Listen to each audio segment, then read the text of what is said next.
Assalamualaikum warahmatullahi wabarakatuh. Waalaikumsalam warahmatullahi wabarakatuh. Bagaimana kabarnya semuanya? Alhamdulillah baik, Bu. Alhamdulillah. Sebelum pembelajaran dimulai, silakan ketua kelas dipimpin doanya terlebih dahulu. Silakan Mbak Amada. Siswa duduk siap gerak. Berdoa mulai. Berdoa selesai. Nah, sebelum pembelajaran dimulai, saya akan memeriksa kehadiran terlebih dahulu ya. Hari ini apakah ada yang tidak masuk? Ada Bu. Siapa? April. April kenapa nggak masuk? Sakit Bu, suratnya ada di situ. Oh, coba saya cek. Oh iya, ini suratnya lagi sakit ya. Nah. Doakan ya semoga April cepat sembuh ya. Amin. Nah, kok itu mejanya terlalu acak-acakan ya? Coba mejanya dibereskan terlebih dahulu. Nah, kalau seperti ini kan jadinya terlihat enak dan pembelajaran akan tersampaikan dengan nyaman. Nah, sebelum pembelajaran dimulai, ada yang ingat ya kemarin kita mempelajari apa? Teks resensi ya Bu. Iya, betul sekali. Silakan Mbak Vina, teks resensi itu apa ya yang kemarin pelajari? Aduh, saya lupa Bu. Oh, coba kalau Mbak Amanda tahu. Resensi itu suatu ulasan mengenai nilai dari suatu karya atau buku Bu.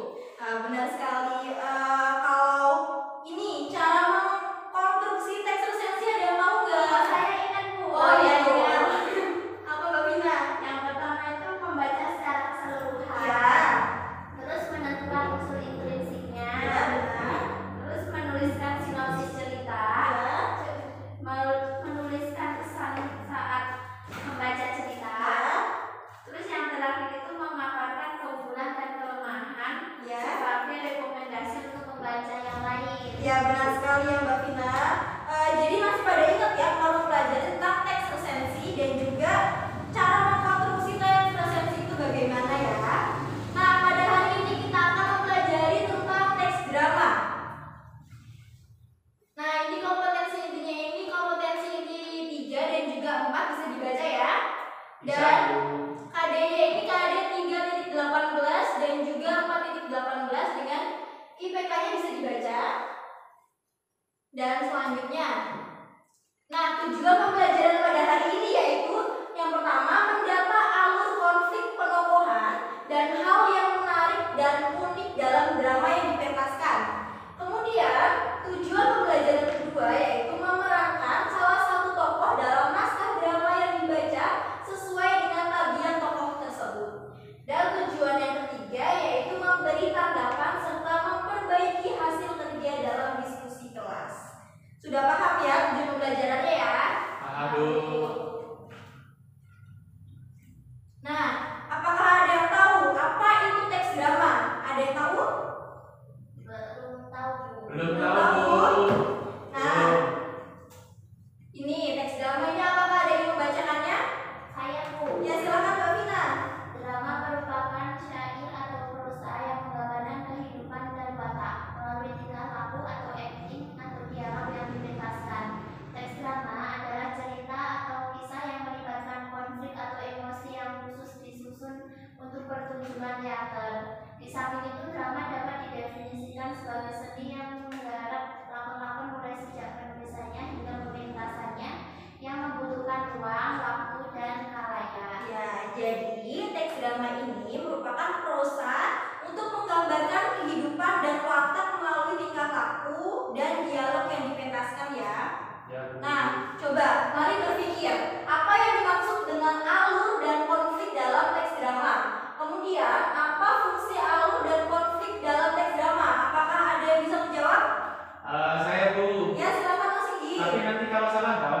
Tidak apa-apa.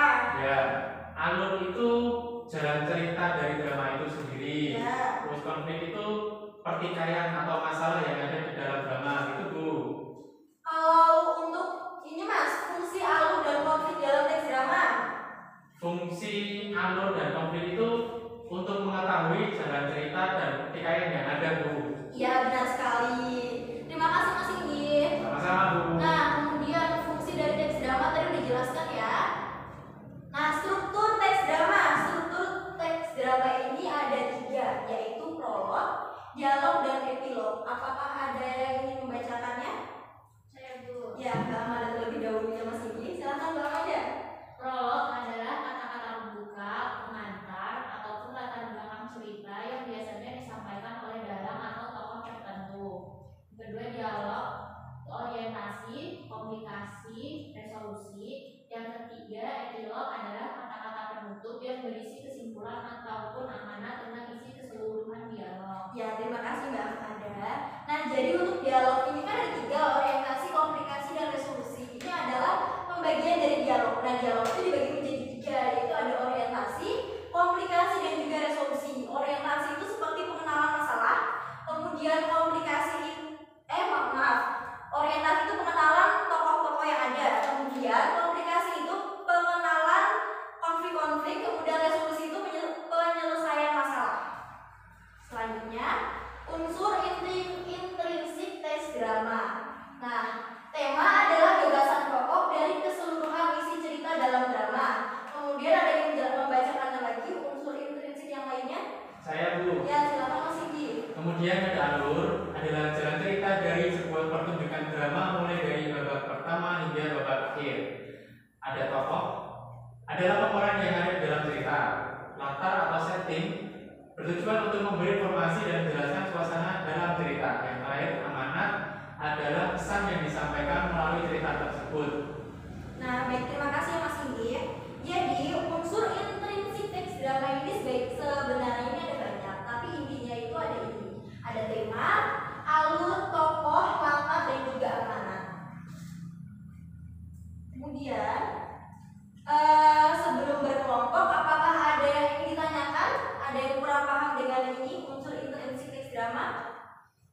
Sudah paham. Sudah paham? Saya lanjutkan ya. Ya, Bu. Kemudian kalian berkelompok. Nah, berkelompok ini saya akan bagi menjadi 2 kelompok. Nanti Mbak Amanda dengan Mbak Vina, kemudian Mas Indi dengan Mbak Putri ya. Ya, Bu. Nanti tugasnya itu yaitu mengidentifikasi alur cerita, konflik, dan penokohan serta hal yang menarik dalam teks drama yang dibaca. Nah, sebelum berkelompok, saya akan menjelaskan cara mengidentifikasi alur drama terlebih dahulu. Nah, alur dalam drama ini merupakan bagian dari struktur komplikasi. Komplikasi itu adalah konflik ya, atau acaranya, isi acaranya. Pada struktur komplikasi ini muncul permasalahan. Konflik yang akhirnya memunculkan perumitan masalah atau klimaks yang nantinya akan menuju penyelesaian pada struktur resolusi. Nah, langkah-langkahnya yang harus dilakukan dalam mengidentifikasi drama yaitu dengan cara membaca dan mencermati teks drama. Nanti teks drama yang akan saya bagikan ini berjudul Mengapa Kau Culik Anakku. Kemudian nanti kalian yang pertama itu mengidentifikasi permasalahan yang terdapat pada teks drama tersebut. Kemudian mengidentifikasi konflik, dan yang ketiga mengidentifikasi klimaks permasalahan atau kerumitan. Nah, ini akan saya bagi.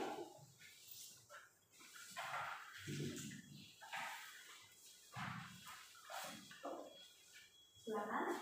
Ini Mbak Vina dengan Mbak Amanda ya? Iya, gabung sesuai dengan kelompoknya ya. Kira-kira butuh waktu berapa menit? 15 menit. 15 menit, Bu. 15 menit. Oke, mulai dari sekarang ya.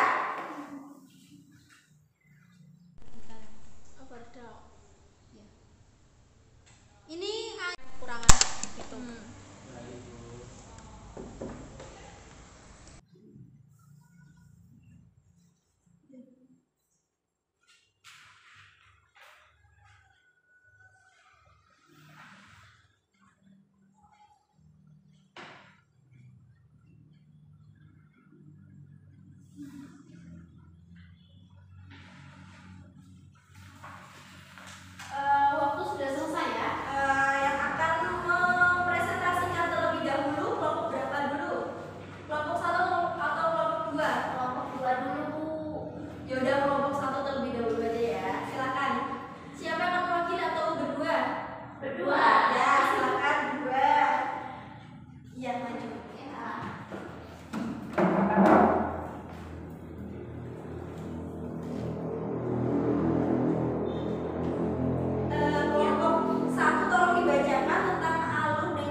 Nah, tahapan alur pada naskah drama Mengapa Kau Culik Anak Kami yang telah kami baca yaitu untuk tahap pengenalan situasi atau exposition. Di tahap ini, pengarang itu memperkenalkan tokoh dan memberi gambaran yang akan terjadi pada cerita. Pada drama ini, tahap eksposisi ditunjukkan pada bapak sedang melamun dan ibu yang sedang membaca buku. Dan akhirnya mereka berbincang tentang negara yang akan hancur. Lalu tahap menuju pada adanya konflik itu tahap di mana masalah mulai muncul. Tokoh mulai terlibat dengan tokoh lainnya. Nah, dalam drama ini tahap resignation ditunjukkan pada bapak yang mulai lupa dengan kejadian yang dilaluinya. Lalu tahap puncak konflik itu merupakan tahap yang menjadi inti dari cerita, di mana tokoh utama itu sedang berada di dalam sebuah masalah yang sangat menegangkan. Tampak pada drama ini ditunjukkan pada bapak dan ibu yang memikirkan satria anaknya yang diculik dan belum kembali. Lalu tokoh bapak dan ibu menjadi gelisah dan marah kenapa satria harus diculik karena pemikirannya yang kritis. Pemikiran yang kritis kok dianggap bahaya gitu. Lalu yang terakhir tahap penyelesaian. Di tahap ini itu tahap terakhir dari alur. Setelah melewati puncak masalah, penulis membawa jalan cerita menuju penyelesaian. Tahap penyelesaian dalam drama ini dijelaskan pada saat sudah pukul 12, tetapi tokoh bapak dan ibu masih belum tidur. Ibu yang mengharapkan satria akan kembali dan mereka mempertanyakan mengapa anaknya diculik. Itu Bu. Iya. Coba dibacakan contoh dari tahapan penyelesaiannya Mbak Amanda. Contohnya yaitu ibu berkata jangan bilang tidak kembali, satria hanya belum kembali. Lalu bapak berkata, Bu, sudahlah, berikan mimpimu. Satria sudah tidak ada, kalau masih hidup pasti dia sudah lama dikembalikan. Lalu ibu menangis, mana kita tahu dia sudah dibunuh atau tidak. Lalu bapaknya sendiri, Bu, maafkan aku Bu, kurasa tidak pantas aku mengatakan Satria sudah mati. Sudah. Bagus sekali, benar ya Mbak, jadi terbagi menjadi 4. Silakan Mbak Vina dibaca.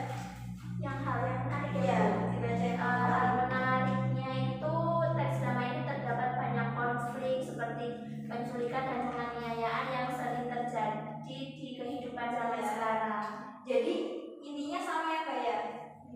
Sama kehidupan sekarang ya? Iya, sama. Ya. Terima kasih Mbak Vina dan Mbak Amanda. Beri tepuk tangan kepada kelompok 1. Silakan kepada kelompok 2 untuk membaca yang kedua. Silakan Putri dan Mas Indi. Dibaca tentang tokoh dan peneluhannya. Tokoh dan penokohannya. Nah, untuk tokoh di teks drama Mengapa Kau Culik Anakku ini yang berperan itu hanya tokoh bapak dan ibu saja, tetapi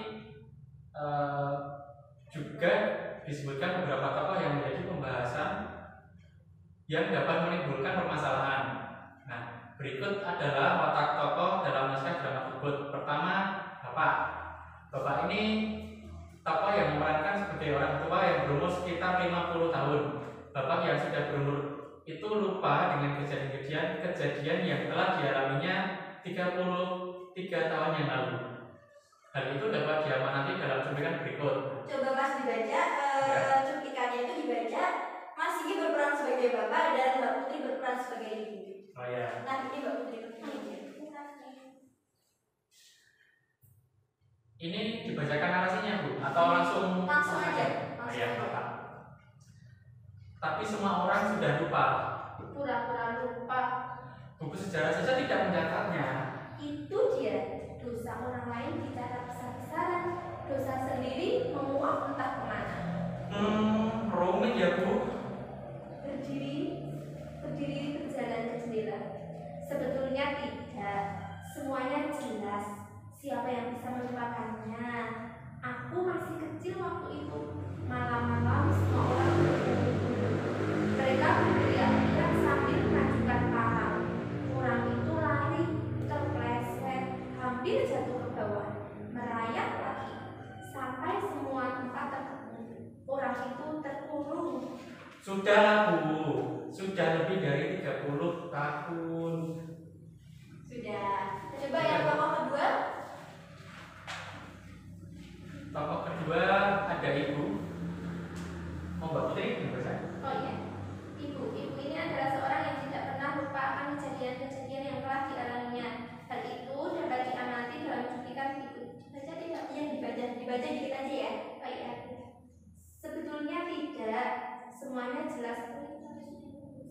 Sama ya?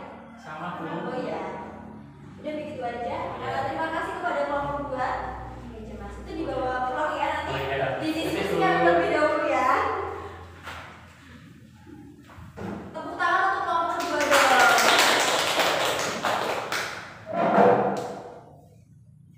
Nah, ada yang belum dipahami dari presentasi yang telah dilakukan oleh kelompok 1 dan kelompok 2? Bu, mau tanya Bu. Iya. Penongkongan itu saya kurang begitu paham itu gimana Bu penongkongan? Nah, untuk penongkongan, tokoh itu kan orang atau seseorang yang terdapat dalam teks drama atau dalam drama. Sedangkan penongkongan itu biasanya watak tokoh. Watak tokoh yang ada di dalam teks drama itu wataknya tahu sabar, entah sabar, entah pemarah, itu dinamakan penongkongan. Oh iya. Sudah paham Mas Inggi? Paham Bu, terima kasih. Iya. Nah, jadi simpulan pembelajaran pada hari ini yaitu naskah drama merupakan syair atau prosa yang menggambarkan kehidupan dan watak melalui tingkah laku atau akting atau dialog yang dipentaskan. Kemudian alur, konflik, dan penokohan ini wajib terdapat di dalam teks drama karena komponen ini merupakan unsur pendukung dari suatu cerita. Nah, jadi pada pembelajaran kali ini kalian semua aktif-aktif ya. Alhamdulillah. Nah, untuk siswa yang paling aktif saya berikan kepada Mbak Vina. Tepuk tangan Mbak Vina. Nah, Mbak Vina ini hadiahnya ada coklat ya. Nah, makasih Bu. Ya, sama-sama Mbak Vina. Nah, kemudian pembelajaran pada hari ini saya beri tugas terlebih dahulu ya untuk minggu depan. Tugasnya yaitu silakan amati teks drama. Teks drama yang telah saya bagikan tadi ya. Kemudian diidentifikasi penokohan yang terdapat dalam cerita tersebut dan kalian cari satu tokoh favorit kalian. Ditulis dulu tugasnya atau udah tidak? Tulis dulu. Ya, tulis dulu silakan. Sudah? Ya. Nah, tidak terasa ya pembelajaran pada hari ini sudah berlangsung 1 jam. Jadi silakan kepada ketua kelas untuk memimpin doa selesai pembelajaran. Mari duduk siap gerak doa mulai. Doa selesai. Alhamdulillahirobbilalamin. Pembelajaran hari ini saya cukupkan. Wassalamualaikum